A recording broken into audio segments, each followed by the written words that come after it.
Hey folks, Arizona guy here. It's October 8th, 2022. The Biden-Harris America.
Price of a gallon of gas in Phoenix, Arizona is $5 a gallon.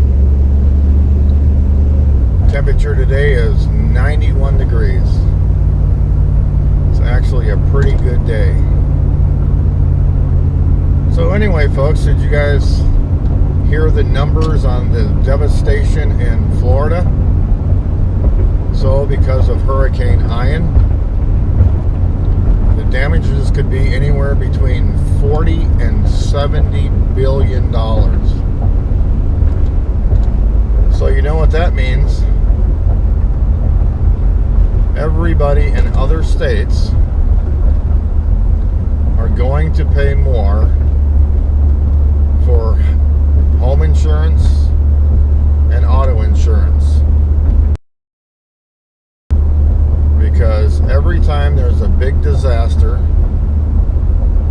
within a state, the other states that have not been devastated, their prices go up. That's just the way it works.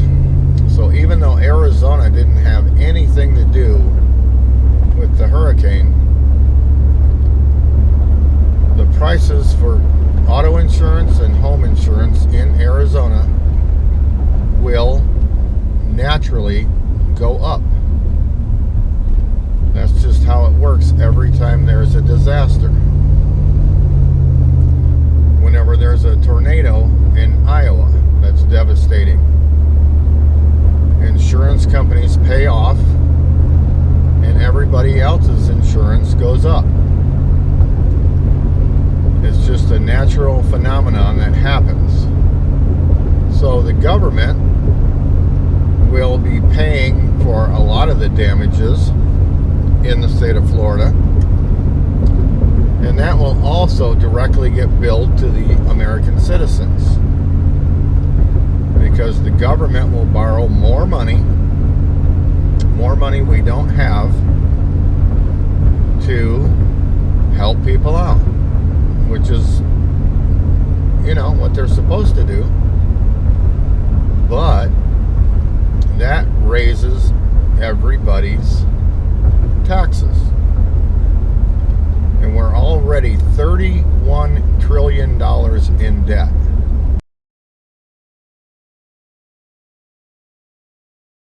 And the government continues to borrow money on a daily basis that we cannot pay back. So in turn, inflation right now is so terribly bad that everyone is paying at least 30% more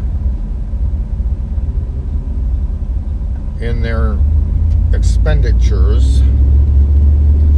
So basically, every working person in America is making 30% less than they were a year ago. And I don't know about you guys, but my investments so far since January, I've lost about a total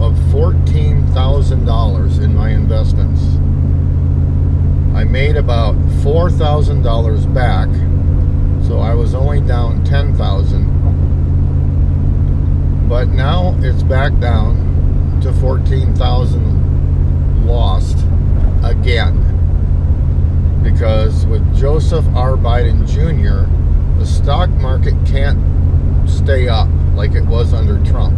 So it's doing these up and downs, and so I gain a little ground and then I lose again, because the stock market is not stable under Joseph R. Biden and Kamala Harris. So it's just really questionable right now what the economy is actually doing, with everybody making 30% less than we were a year ago. It's really, really difficult to know what to do in this economy. But as you know, the Biden regime is doing less and less exploratory drilling in America. The Saudis have said they're cutting back production by 2 million barrels a day. Biden has sold off our reserves to Russia and China. So folks, gas prices are once again going to skyrocket. Gas prices will be up to $6, $8, maybe $10 a gallon if we as Americans don't speak up and do something about it. And say hell no to our elected officials who want to drive up the price of American fuel. So folks, we're all in this together.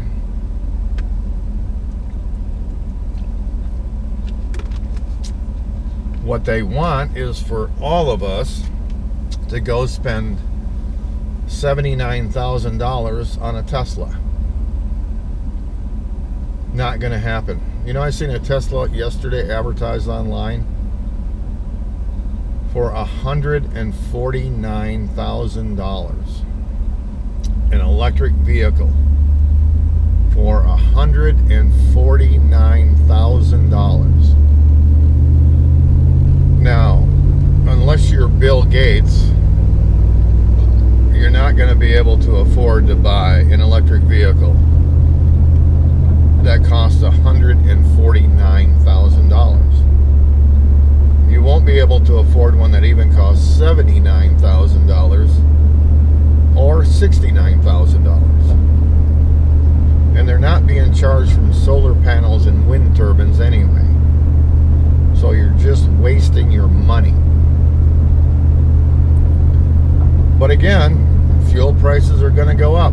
My truck right here only gets 14 miles to a gallon in town. So I can get to work and back one day on a gallon of gas. That's how it equates out. Anyway, folks, that's what I got for you today. I hope you guys have a wonderful day, and I really hope that you're paying attention in America to what is taking place.